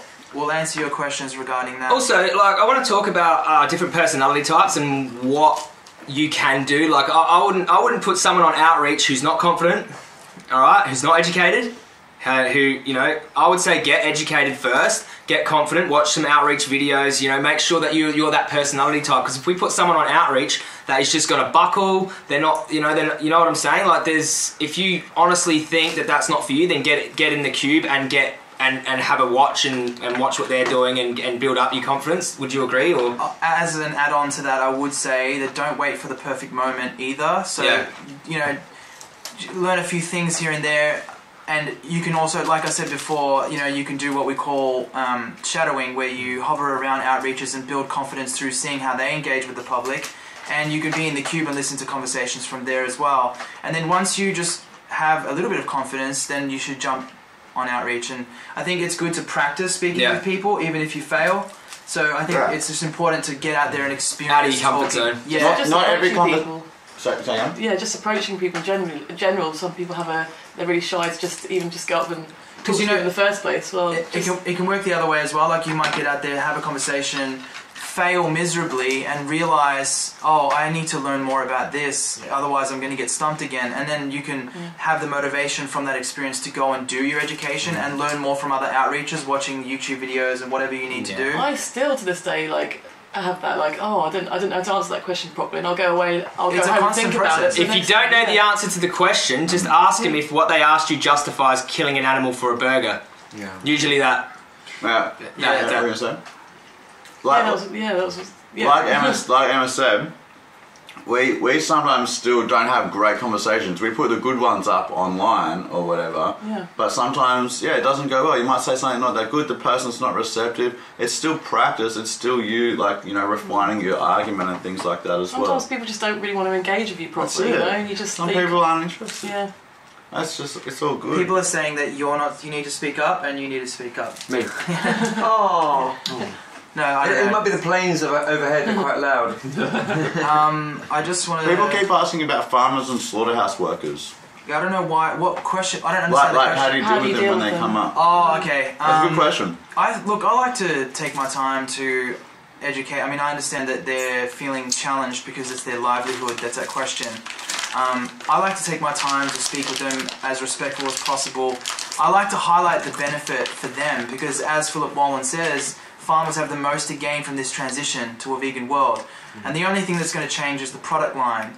And the industry won't fail, it will boom. Farming will boom. So they can just go from bacon to blueberries or, to potatoes. And it's a transition and we can actually help with that. When we were doing our workshop at the UK Vegan Campout, Chris Hines pulled out his phone and found a resource that helps farmers to transition to more like a vegan, a plant-based crop farming situation. So, I personally like talking to slaughterhouse workers and farmers, and one thing I get with farmers a lot is on our farm or my uncle's farm we treat our animals really good, and I don't try to argue with them about that. I just say, well, they might very well, to their standards, be treating their animals really good. But do we need to?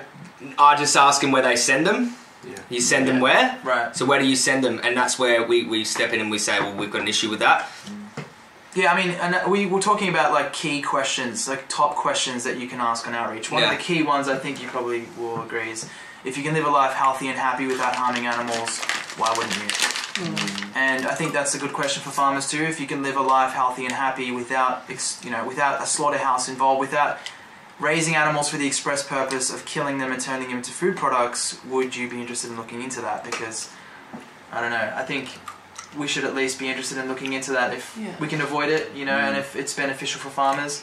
But at some point I think farmers might be really self-entitled and really resistant, so if it gets to that point, you need to sort of know when to cut your losses. One thing I'd like to add is, I think, with slaughterhouse workers, most of them, no one grows up wanting to be a slaughterhouse worker. People that end up in slaughterhouses do so because they live a life that is probably less privileged than us, right, than most of us. A lot of them are migrant workers, they don't speak a lot of English, at least here in this country. So it's not their fault that they're in these jobs. And the thing with farmers is a lot of them were raised in generations before where their parents and their grandparents were farmers, and for a lot of them it's all they've ever known. And now they've been raised from babies up to the age that they are now, desensitised to the violence and cruelty that goes on in farmers, believing that it's moral and acceptable and the only way they can make a living. We were doing an event recently and there was a dairy farmer, and someone had said to her, had explained to her why they think it's immoral, and she said, you're absolutely right, but it's all I've ever known. And I think what we have to do as vegans and other larger vegan organisations like Vegan Society and stuff is put an emphasis on encouraging these farmers to have the confidence and the ability to seek, other veganic farming. And one of the ways this will happen, and it's difficult for us to advocate for this, but one of the ways this can happen in this country especially, is we look at where tax subsidies goes. Now a lot of the subsidies from tax go towards the dairy farming and pig farming and stuff, and what we need to do is we need to make sure that people see that veganic farming is the most profitable. And these tax subsidies will go into vegetable farming and fruit farming and grain farming and whatever it will be as vegan. So this is something that will change and will change more and more and more. But what we've got to do is have an air of empathy for these people, because a lot of them don't want to be in this position and they just don't have a choice, and it's a position that their life has put them into. And treating them as less than or as evil people or as evil entities isn't necessarily going to be productive, and it's self-serving in the sense that it makes us feel good because we know they're the ones dishing out the pain. But at the end of the day, the only reason they have jobs is because people demand that they have jobs, and it's the fault of the consumer, not the slaughterhouse worker, Yeah, definitely. For sure, man. Alright, so I've got some good questions. So I've got about 4 or 5 really good questions. So let's try and cover them all. Alright, so the first one is, what do you say to people who say that politicians should change something rather than themselves? They'll only change when we change. They're not going to lead the way. The people have the power and they'll do what we want them to do. I like to say, $1. vote with your dollar. Absolutely. Every vote you spend is a vote for every dollar you spend is a vote for what you believe in. And the only way that we're going to change the world is through our consumer choices, and that creates the future that we want. Like, what happened with the abolition of slavery? Was that just like the government just went, okay, we'll abolish slavery, or was that like people started standing up, abolitionists stood up, they had a civil war? Exactly. Do you know what I mean? Like then Abraham Lincoln was like, okay, we'll abolish slavery now, thank you, you know what I mean? It wasn't like he just decided to from his own moral standing, like... Yeah. It's lazy, I think. It's lazy to expect others to change for you when you have all the power. It's easy to point the finger to the politician and say it's your fault, and then you're eating a steak or whatever. People don't want to take responsibility for their own actions. That's the problem with our society. They want to blame someone else. And you know what? It's the vegans that need to stand up and be active. Okay, so vegans, we know the truth. We need to stand up and be active. That's where change will happen. To summarise, what would you say in the moment? How would you put it? I would suggest saying, what kind of a world would you like to live in? Would you like to live in a world where you have control, or everything is in the control of politicians? I would put it that way. That's a really good in the moment. question. Yeah, I would do what Joey says and just say, like, every social justice issue, every issue of equality has always come about by activists fighting, not by politicians changing. They listen to society and not the other way around. And we have to pave the way for what we want the world to look like and not expect others to do it for us. Yeah, I think we need to empower people and realise the power we have. And remind people of the power we have, and to not be so hopeless. They know how powerful we are. That's why they keep stuff from us. Yes. Another question is, people tend to say that there are bigger problems to worry about than the slaughter of animals, especially in countries that have major political or economic crises. Obviously, it's a ridiculous excuse, since the biggest atrocity in the world is what's happening with animals, but how would you respond to that? Right. For me, we had this conversation with a little bit of a police officer today. When people point to other areas of the world and they go, well, stuff happening in Syria is really, really bad, or this is happening in this country, it's like, well, fair enough, but you're not the one responsible for that. You are the one responsible for animals dying, so it's not a good enough moral justification to go, well, there's children dying in Syria, you know, because at the end of the day, that's nothing to do with you.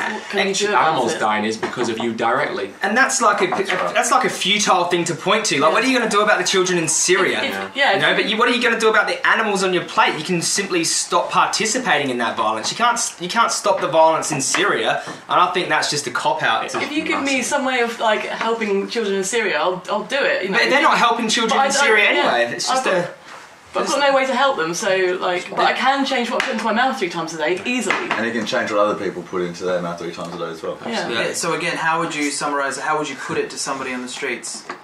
I would say the thing that's happening over there is not in your strongest point of control. What's happening on your plate is, and we are in control of that. We're in control of this violence. As supply and demand would go into then, obviously, if they hadn't made that.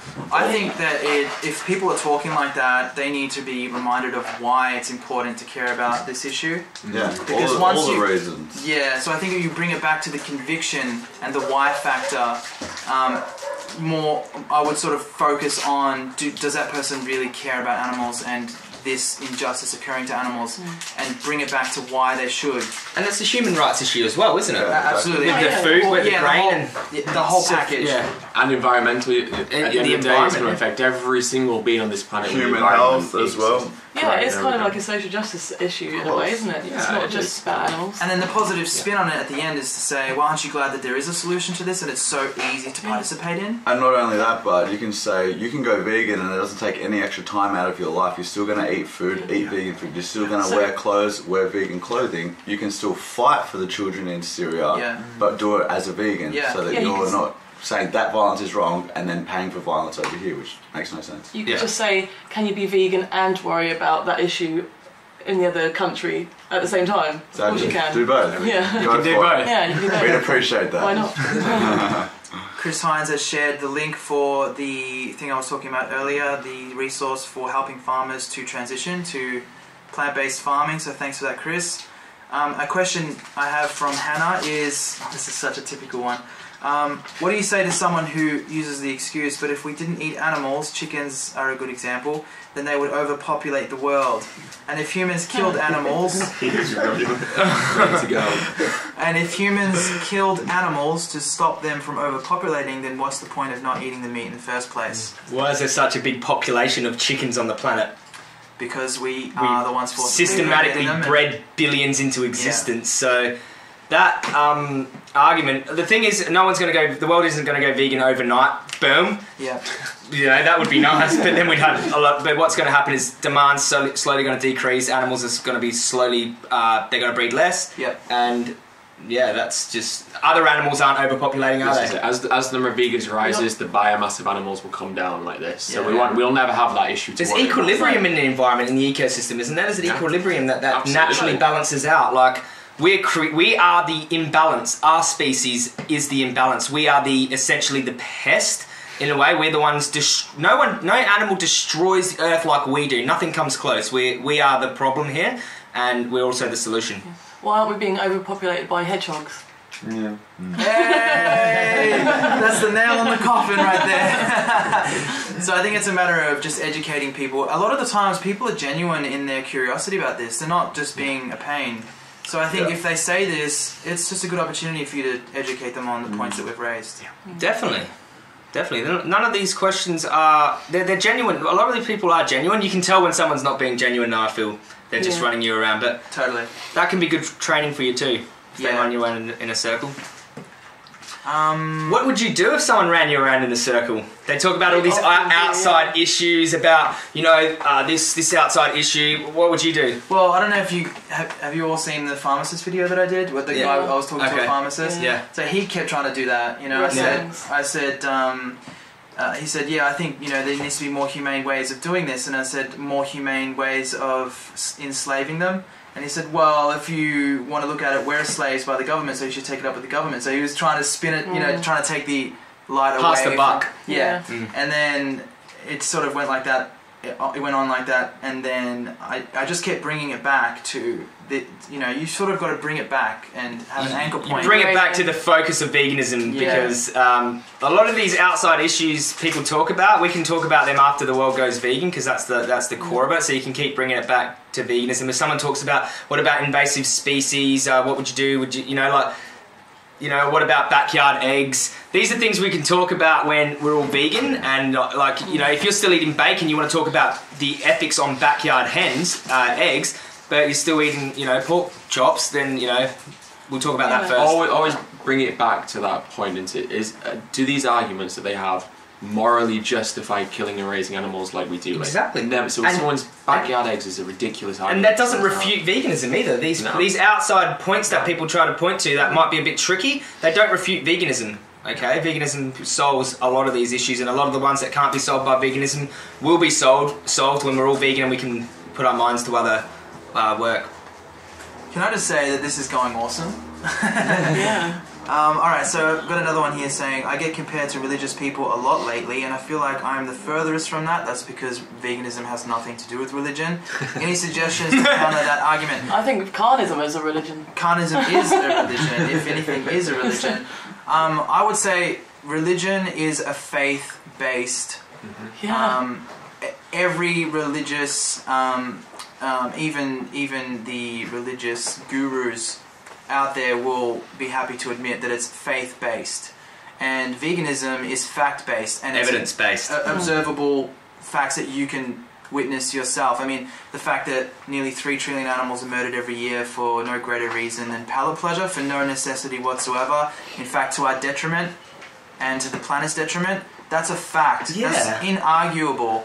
And we're talking about an issue of justice here. It's not saying people that are against slavery or child sex slaves are religious. That's a religion to be against this injustice, against child molestation. That's not a religion. That's a stance against injustice. That's what veganism is. So they must have a fundamental misunderstanding of what veganism is and think it's some fad diet where it's just a trend and there's a bunch of weird people eating lettuce. But they don't understand the fundamentals of veganism. I think it's a massive misconception which leaves people to this weird conclusion. But how is viewing animals as deserving?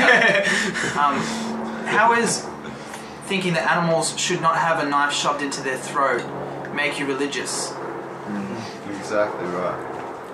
I think people get confused. They think it's like the delivery of how people talk about veganism and stuff is they do it in sort of like a preachy way, but we're not like that at all. We're just out there asking people questions and making them think rather than preaching at them. I think that's where the misconception comes from. Yeah, that's fine. What were you going to say, Ed? I was going to say, even for people who are religious, most religions still don't justify raising and killing animals. Yeah. Like, what they preach inherently is a message of peace or whatever, or thou shalt not kill. So if you are talking to someone who's religious as well, it's important to learn a little bit more about that. Yeah, and arguing to a Christian, telling him God doesn't exist is not going to work. Yeah, exactly. Yeah, what I like to do is argue within the confines of their religion and say, like, God doesn't want this. God created our children to feel sick at the side of a slaughterhouse. Why would he do that? Why would God create his animals to feel pain, to suffer?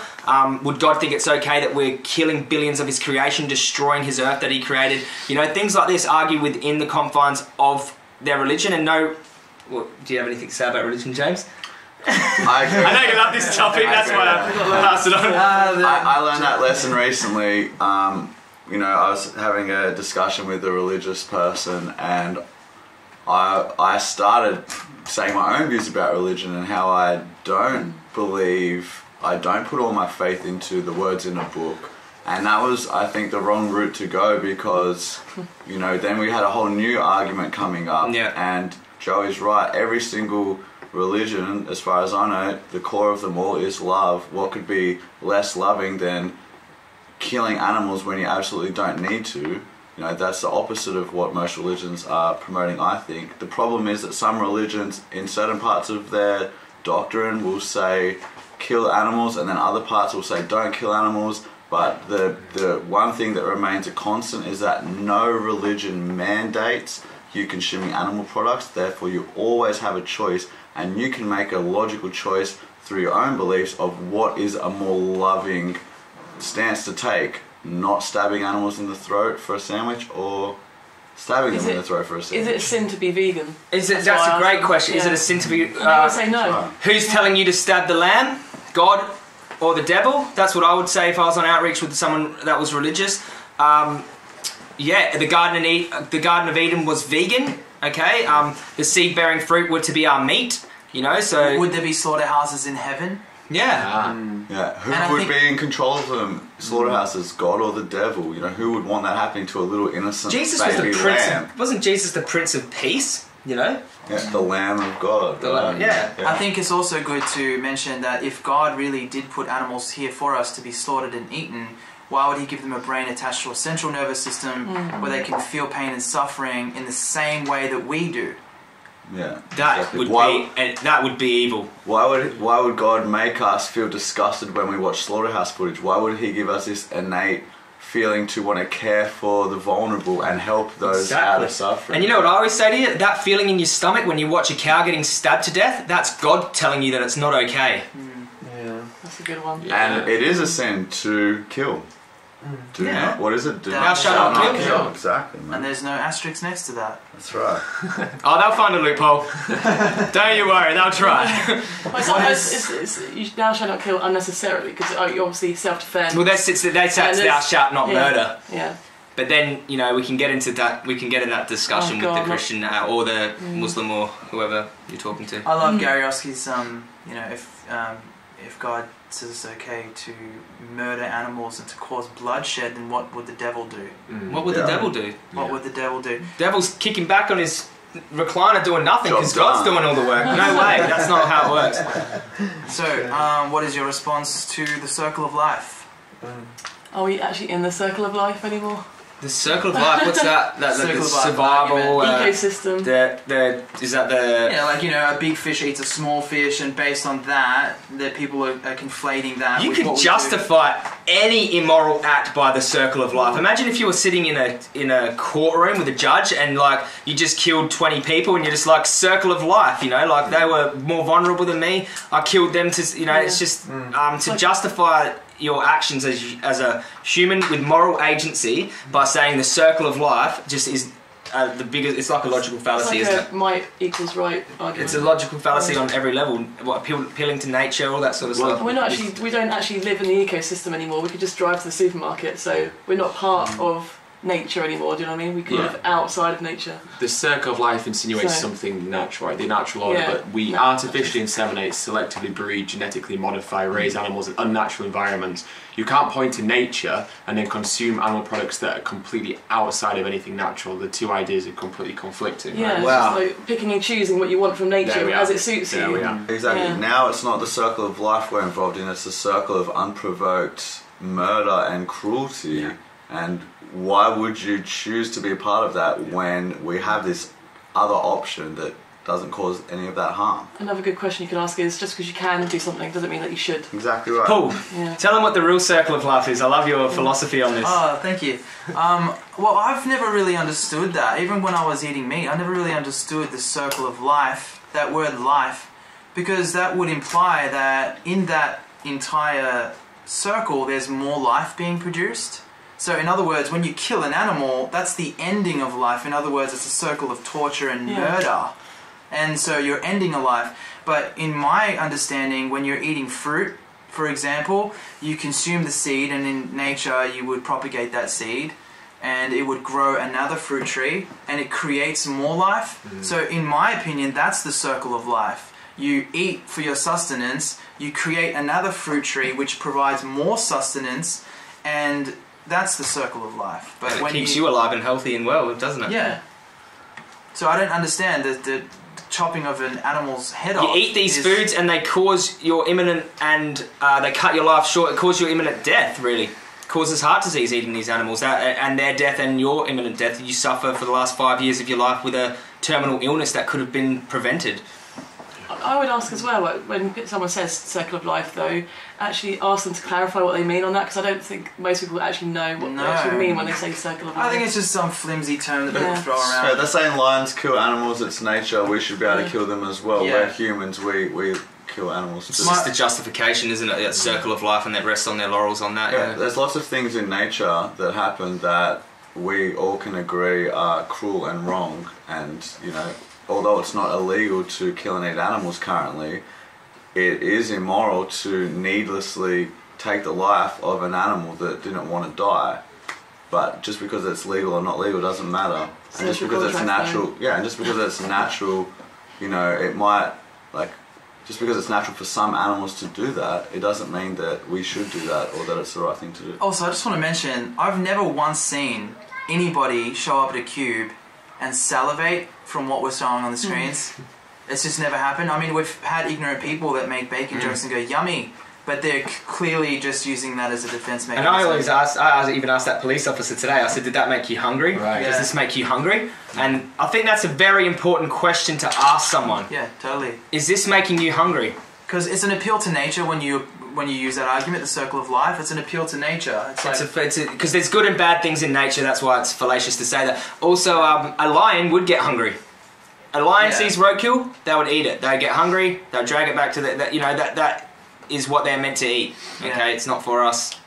So it's just severely unnatural for us to consume animals, and that's what you have to educate individuals on the streets when they use things like circle of life. Lions, though, is another one. It's a little bit different, but it's a sort of they're going in the same direction there. You know, justifying your behaviour of a lion, you know, would never be okay in any other context. Yeah. I like saying, you know, if you walk past a pet store, do you salivate? When you see an animal like a cow, would you pounce on them, rip them apart with your own bare hands and teeth? Maybe if I was giving them cuddles. Yeah. Alright, does anybody else have another question? The bigger problems in the world, though, fallacy.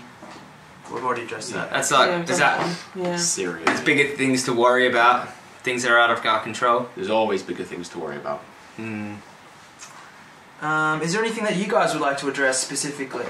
Just that every vegan should be active, and we can all help in some way. Don't be afraid to get out on the streets and join a Cube of Truth. If you are a little bit afraid, watch how it's done first, but you'll actually probably have a lot of fun. You'll meet a lot of really cool people. You'll learn a lot, you'll become a better activist, you'll help convert people to veganism, which will give you more purpose and make you feel less helpless and like you're contributing. But every vegan has a purpose and a knowledge in a way that can be used to very much help the animals and reduce a lot of suffering and increase a lot of peace. So I think that Definitely. yeah, you should all, if you're not already doing something to spread the message, you know, make that one of the next things that you do. There's probably a bunch of you out there that have got that fire inside your belly that I talk about, and that you're denying yourself. You're denying yourself from taking action. Don't live like that. Don't live like that. If you've got that fire and you know you can do something, get out there and do it. Because you know what? Every time I go out and do outreach, I'm still a little bit like, I've got a little bit of nerves in my stomach. I do have that, but I embrace that. And once you get into it and start talking about it, you know you're educated on veganism. How long you been vegan? Anywhere over a year, you've been watching all the content, you know all the responses. Get out there and utilize the skills that you have. And also, not just if you don't have those certain skills for outreach yet, get out there and make up the numbers. Just get out there, and because we look like a stronger movement if there's more of us there. We don't all have to be Michael Jordan on outreach, but you know, just making up numbers makes us a stronger, looking like a movement to take seriously.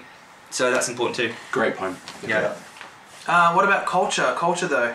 So here we've got a question about like eating meat and cheese is a huge part of the culture, or sometimes I get like a lot of the time. What culture isn't it a part of? Yeah, I know, right? What culture isn't it a part of? People say, oh, it's really bad where I'm from. No, come to Australia. People say like, oh, I'm vegetarian, but like I have an Indian culture, and you know, we eat a lot of ghee and yogurt and things like that, lassi. So I like to just bring it back to, does culture make it okay? Yeah, good and bad things happen in culture, don't they? And most cultures that, you know, where bad things happen, and is that justifiable to say that bad thing is okay just because the culture says so? No, of course not. So you can't use culture as a justification to carry on doing something. Yeah. And regardless of culture, I think 99% of humans can agree that unnecessary animal cruelty is wrong, and that supersedes the culture. By why can't we change the culture to make it a better culture? No, we can. We should always be trying to improve our culture and become more ethical humans. I think like culture and tradition are kind of similar, and if you can find I think something like female genital mutilation or something like that is really good because it's traditional and part of cultures, but it's certainly not a moral thing to do. So if you can find something like a good comparison, like female genital mutilation or whatever it is that exists in a different part of the world, when you say, is it acceptable for that country or for that culture to do those things because it's part of their, it's tradition? cultural to eat dogs. Right, exactly. It's cultural to eat dogs, like things like that. You find out what's negative in a culture. Like, culture contains good and bad things. So you can't justify a good by saying something's good by culture because bad things exist in culture. People have a sentimental attachment to culture as if to say that it's a good thing. But yeah, it just takes education. Because all their memories are sort of attached to their culture and stuff like that, they get sort of emotional about it, So, I've got a positive comment here saying, watching your videos and joining the Cube of Truth in Argentina has made me a much better activist. Great. That's amazing. Argentina. The Buenos Aires place in the world. Buenos Aires chapter is doing amazing. So basically, by getting out there and doing it. Exactly, and I think that's a good point. I think that's awesome. I know for me personally, when I was on YouTube doing videos, it's fantastic. It's social media is like the way to get the message out there for the most part, and AV would be nothing without social media. But being out on the streets and talking to people really helped me to be a great activist, to be a great outreacher, to speak to people about veganism. When you're on camera, you're only having a one-way, like there's no real... But when you're speaking to people in person and you're learning how to do it in a positive way, I think that helps you. You get on the internet, you educate yourself, you watch other people doing it, you absorb it, and then you take what you've absorbed and you take it out in the streets and you put it into action. Yeah. Right. I actually find it easier talking to people, like random strangers, than I do just talking to the camera. Like when I'm making videos and stuff, I have to have interactions with people. Yeah. That's just the way I roll. I find myself like in the moment when I'm having an interaction, like I'm more in the zone, so to speak, and able to convey the vegan message a lot better than I would be if I was sitting in front of a camera. Yeah, very true. It's more natural. Yeah, that's and you right. flow better, I think. Yeah. Yeah. And also to see a person like making the connection, their mind ticking over, it's magical, isn't it? It just lifts you up and it energizes you. Absolutely. And I'd just like to say that the Cube of Truth, as we said before, it's for everybody. It's a platform for everybody at any stage of the game. Would you guys agree? Yeah, there's something in the Cube of Truth for everyone. Whether you're watching, whether you're holding a sign, whether you're holding a laptop, You know, whether you're filming an activist, First day vegan, take go out there and hold a photos. sign. Yeah. And then we have the dinner afterwards, so there's a social event, so we can, you know, it builds community. You're able to collaborate with other vegans and share your passion with others. And you really learn a lot from the other activists as well, Absolutely, don't you? yeah. For sure. Different There's strategies always room to improve. Absolutely. I mean, it's so powerful to be able to stand in solidarity. So, I mean, that's the reason why I think this is important that we're doing this. Someone just said, I love the cube because I'm socially awkward. I'd rather stand uncomfortably in a mask than There you talk." go. There you go. Cool. Something for everyone, That's right? Something for definitely- everyone. And it's an equally important part. If there's no one holding the thing, then there's no Exactly. one watching the footage. Imagine if we got a really good outreach and they have to stand in the cube, you know, then you're losing that outreach by just standing there. So that Yeah, everyone that's has an important role to play and we all, you know. Yeah, good call. I will say though, as a part of the cube, if you do need to jump into the cube to help others that are in the cube, it's equally as important. But for the most part, definitely we should be playing on our Strengths. key strengths and anybody have any more questions regarding Cube of Truth outreach? If you're doing outreach, you've got the screens there, you've got the cube there. What challenges are you facing so we can answer your questions? Keep them coming. I'd like to, what I want to say, I think it's important to add what James and Joey had said earlier about the moral imperative becoming active, and I think the question we have to ask ourselves is, if we are vegan, we're vegan because we don't agree with the systems that are in place and the industries that are in place. Now, if we don't agree with them, the question is, what are we going to do to make sure they no longer exist into the future? And it's not good enough to think that, well, these people are doing that or this person's doing this. Like, what are you going to do as an individual? Because at the end of the day, if you want to see a world where these industries aren't in operation, then you have the responsibility to make sure that you are doing something to make sure they are no longer continuing. Tell the thing. Say the dog thing. The dog. All right. Okay. Yeah. I love it. Right. Okay. So there's a really good analogy that I like to use that kind of summarizes why vegan activism is the moral baseline rather than just veganism. So the analogy goes that there's a man beating a dog with a stick. And another man is walking down the road. Now the man with the stick says to the other man walking down the road, I have another stick, come join me and we'll beat the dog together. Now the man has three options. His first option is to go, fine, okay, I'll join you, I'll grab the other stick and I'll beat the dog. You're doing it, it must be culturally acceptable, it must be socially acceptable, therefore it's obviously fine. The second option is the man says to the other man, I see what you're doing and I think beating the dog with a stick is immoral, and as such I will choose not to participate. Veganism in essence is non-participation. You see something you don't agree with, you decide no longer to participate in those industries or in those actions. But the thing is, you're not actually stopping it from happening. That dog that man is beating will still get beaten because the man is not actively stopping them. So the third option is the man says, I see what you're doing to the dog, I think it's immoral. Not only will I not participate, but I will actively intervene and stop you from beating that dog. The third scenario, the third option, is the only option where the animal is actually saved, and that highlights why vegan activism is the moral baseline, because it's the only option we can choose as vegans that will actually make a direct impact to the lives of animals. Wow, Yeah, I totally agree with that. I think I saw that through DXE. There was a video that was made. Is that where? I think that Wayne, yes, Wayne put that's that where I together? first saw it. Yeah. Yeah, and here we go. That's a good one to end on. Yeah. Oh no! Oh Oh god, that's really good. No, it'll come back. He's gonna have the last bit of choice. I was going to say that, but I didn't feel like it. no! That's a skill. What a sound. No, I was really well articulated. We're back. Yeah. All right, so we're back. Yeah, so I get into a little bit. Some people actually send me messages sometimes, expressing that they're unhappy with the fact that I have made the point that veganism in and of itself isn't about compassion, and I'd like to know what you guys think about this, because in my opinion, not killing an animal doesn't make you compassionate, and through that, is it an analogy or would you call it an analogy? Yeah.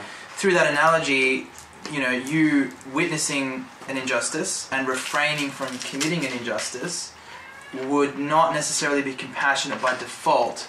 The active part, It's a when you neutral stop, position, isn't it? it's It's like being a piece of coral. Like just, you know, like not hurting, not, you know, you're just coral. But it's, yeah, so if you're neutral in times of injustice, you've kind of chosen this side of the oppressor, in a way. You're complicit. You're still complicit to an extent, aren't you? Yeah. You know, if you're not standing up, speaking up, doing some kind of proactive advocacy. Yeah, and I think... So go on. I always feel like I'm not doing enough. I'm trying, like, I'm just doing like the bare minimum that I can. Especially when you've got people like Ed around. I'm not doing enough. God. See, if we feel that way, then I mean that just goes to show there's so much to do. And there's so much. And I don't feel like I'm the best at what I do. I just feel like I've just got to do it anyway. I don't care. Like at least I'm doing something. And if people can relate to me, having like I'm not like a perfect public speaker or anything. People can relate to me and I'm doing it and I'm being effective. Then surely they can. And there's probably people out there that are way better than me and they're not even. Doing it, do you know what I mean? It's just I want to try and empower them to get out there and do it. I feel the same. Sometimes I'm like, oh man, like people look up to me, you know, I'm nothing special, and it's because like you don't have to be this really intellectual, educated, you know, like charismatic person. You don't have to be that. You making this connection, this vegan connection, that if you are against animal cruelty, the least you should do is be vegan. You know, that's really powerful, and although it seems extremely obvious now, to most people out there, it's a world away. So all you have to do is explain that connection. You can explain it by how you made it yourself. That's a really powerful way to help other people make the connection, and you don't have to be, you know, the best debater or the best public speaker or the most educated person to be able to explain that connection. Yeah, it's really simple to explain why this stabbing an animal is wrong. You know, that's basically, most of what you need right there. Yeah, I think we need to, you know, we can always find assurance in knowing that the truth is on our side. Yeah, that's right. When all else fails, we can find assurance in that. Good now. Good now, awesome, much better, awesome. I think we just had to restart the connection. We were on the analogy about the stick and the dog, and essentially speaking about veganism being a place of non-action, a neutral position, because you're no longer participating in animal cruelty, in the enslavement, the torture and the murder and the exploitation of animals, and that is a non-action. So to think that we're saving animals in that position is naive. Yeah. What we need to do is to be active and help others to make the connection, and then we could say that you could say we're saving animals by doing that, right? Yeah. I don't know, I just think if you're not active, there's no real... I mean, just by eating vegan cupcakes, I don't see how you're saving animals. You're not. No. No, you're not. The thing is, if we don't speak out against violence to animals, then we're saying that violence to animals is normal. And we have to make sure we stop normalising this behaviour because society has told us it's normal for, you know, thousands of years. So we have to speak out against it to make sure people are aware that this is something that will be tolerated any longer, because to stay silent is to stay complicit. Yes. Wow. So I have gone out to state that veganism is not about compassion, that it's about justice, and that's what leads you, if you look at it that way, I believe that's what leads you to feel compelled to do activism, to be active. Like James saying, you don't have to, he didn't like animals, he didn't really love animals before, like you don't have to be an animal lover to know that it's not okay to hurt them. Like, I don't love all animals, but I know that all animals need, you know, deserve a life of freedom without, you know, suffering. I don't like all humans, but I don't want anyone to get killed or hurt or tortured or eaten. So they deserve individual rights, basically. They deserve the right to live, and it's just the right thing to do, just to... Yeah, not to be someone else's property, just to have their own life. Right. Yeah. Simple, really. It's really simple. Yeah. That's why we can get it. Like. Yeah, I think people should be more active in the vegan community. Imagine if all vegans were active. We would have a vegan world yesterday. Hell yes. It's funny because when we did the Cuba Truth in Norwich the other day, I actually spoke to two vegans as part of that were watching the footage. So I was just encouraging them to do more activism instead of, you know, because I don't know, if you speak to a vegan, some people were like, oh, you're already vegan, oh, I don't need to talk to you. But I think, no, you actually absolutely need to talk to them 100% more. Try and get them active. Go to a vigil. We had a lady go vegan at the vegan camp out on Sunday, and she come to a vigil 2 days later, alright? A non-vegan went vegan at the camp out, come to a vigil 2 days later. Now, there's nothing more powerful to reinforce what you're doing than going to see the animals before they go into the slaughterhouse, if you can. So another vegan was there. She wasn't very active after going to a vigil. Now she's going to change her life and be active. So I think powerful things like that can reinforce it more in you. Sure. Yeah. Yeah.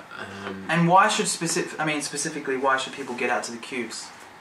This specific kind it's of a activism. perfect arena to spread this message. It's the perfect thing. Like, you've got the violence in front of them. You've got this perfect opportunity people stop at the cube because they're interested. They want to talk. You're not going out talking to people that don't want to hear it. That job has been done when they stop and look at the screen. So that is you're sort of filtering through those who are interested by the cube. It's like a magnet for people who are interested in this that you're going to have a productive conversation with. That's why Cube of Truth activism. I find I had the most positive conversations doing it. More than often. I think it's probably the best form of activism I've ever seen being done anywhere. Much love. It works. That's awesome. I'm humbled by that. Yeah. It's voluntary in the sense that people stop out of their own curiosity. You're not forcing it upon them. And when people do something because they want to do it, they're much more inclined to listen and want to learn because they don't feel like they're being made to do something they don't want to do. It's so important to have them in that state. Yeah. When you're talking to willing them. to learn, right? Yeah. Just the number of people that stop as well, like the numbers of people. The sheer numbers, yeah. I mean, even in Cambridge when we were struggling with conversations, still the amount of people that stopped, because of the numbers game that it is, we still ended up with 152 people that took veganism seriously. And when I heard that result, I was like, what? We actually did that well today? Because it felt like such a struggle. Yeah. Yeah, absolutely. Yeah. Anyone can do it. You can set up a cube anywhere. It's very cheap to set up a cube. Just need a couple of laptops and a few people really, and people learn while they're there. Even the vegans learn through other activists and other ways of saying things while they're there. It also makes for really good footage to put online because you're getting real life people's reactions as well as the educational approach that the advocates are taking. So it's very educational as well to be there and to watch those videos later too. It's so iconic as well, isn't it? I think it will be talked about in years to come from now as, remember the Cube of Truth and everyone's vegan now. Yeah, because look how much it's in just a year or whatever it is. I want a Cube of Truth. We all, I'm sure, want a Cube of Truth on every corner. Yeah. Just more and more of this. That's the dream. Yeah, because... And we can all make that happen. Yeah, that's right. People often say to me, do you think we'll have a vegan world? And I always say maybe not in my lifetime, but it upsets me because I think if we all took the initiative to be activists, we would have a vegan world in our lifetime. And it upsets me that I don't think that's possible, but it could be if we all did something about it now, Activism, effective activism, feels better than veganism. It feels better. It does, yeah. It just feels so much better. And if you can do effective activism more often, it will lift you up. Whereas if you're just vegan, you're not being active, the amount of hopelessness that can weigh on you is really it's not fair to you. It can be frustrating to be neutral at this time because you can start to dislike other people who are out there doing something, and I see that a lot. So don't start hating, just get up there and do it yourself because everyone has the potential to do it. I mean, I come from the past I come from. Look at me, I went from the situation I was in with gangs and hopelessness, depression, hopelessness, to going out on the street by myself with a phone and a little microphone, just interviewing people about some pretty hectic topics. So anyone has the potential to do it, and just need to do it. Hey, totally, just do it. You'll enjoy it. Yeah, you really will, and getting on YouTube really helps as well with my confidence when having these kinds of discussions. Yeah. Just because the comments, the people leave really nice comments, and as your channel gets bigger as well, you'll start getting more trolls and more worse comments. You know how to handle them at that point. Yeah. You get a lot more support from the other vegans who subscribe. They usually take care of the trolls. Yeah. Or if you. Yeah, I think you're more well versed and able to deal with trolls when you're at that level too. YouTube's amazing for that. Yeah. I think you should combine social media with street activism. I think the difference between social media activism and street activism is when you're out on the streets talking to people. People are so different to how they are in front of a keyboard, and you only know that when you get out there and you do this. And the other thing is the one thing that social media can't provide you with is having a one-on-one conversation. And being able to hug somebody if they're crying, or being able to talk and understand where someone is through that conversation. Online, it's really hard to gauge the personality of that individual. If you're dealing with a truck driver, for example, online it's a bit harder to gauge exactly how to talk to them versus someone on the streets. It's easier to gauge the personality of that individual and how to speak to that individual on the streets. Would you guys agree? Yeah, it's a bit like being their therapist, isn't it? When you're out on the streets talking to them. Yeah, you've got to read their body language, and you've got to respond in the appropriate way and everything, and you've got to try and empower them as well. Yeah, yeah, you're there to lift them up for sure. Yeah, and then you couple it with YouTube, but recording it, putting it on social media, it's almost like it's almost like, I don't want to say killing two birds with one stone, that's not a vegan expression, but you're... Chopping 2 potatoes with 1 knife.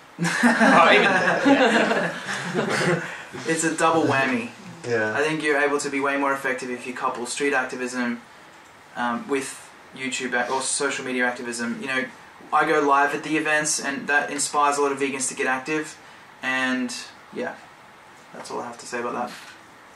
So we're basically saying we need more activists, and you all have the potential to do it, and we believe in you, and we're here to support you. We're here to come out to your events if you hold them, if we're in the area, or if you want to fly us over to your area, we can bring some more people to those events. We can help you out through private messages if you've got any issues. So we're all in this together, and you know, don't feel scared or afraid or alone. Don't feel alone, because we are all fighting this together. It's a movement. You're not in it by yourself. You know, you've got nothing to worry about, and keep the animals in mind and use that to fuel it. Yeah. Nice. Yeah. That was good finish. Cool. Yeah. Such a... It was like... We almost ended up. Wrapped it up real nice. The end. Well, I just want to say, if you're watching this and you would like to get involved, if you don't already have a cube in your city, contact us through this page and we'll help you to get started in your city. It's very easy to get started with our support.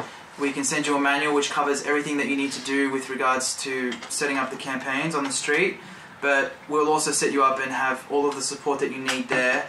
If you have a cube already in your city, which you can confirm by going to our website and scrolling down the homepage, and there's a list of cities. If we're set up there, click on the city, it'll take you to the Facebook group, join the group, and then that's where all of the up and coming events will be posted. So you'll know exactly when the next event is, and we would encourage you to get out there and get active and volunteer. Be a part of the cubes. Get it.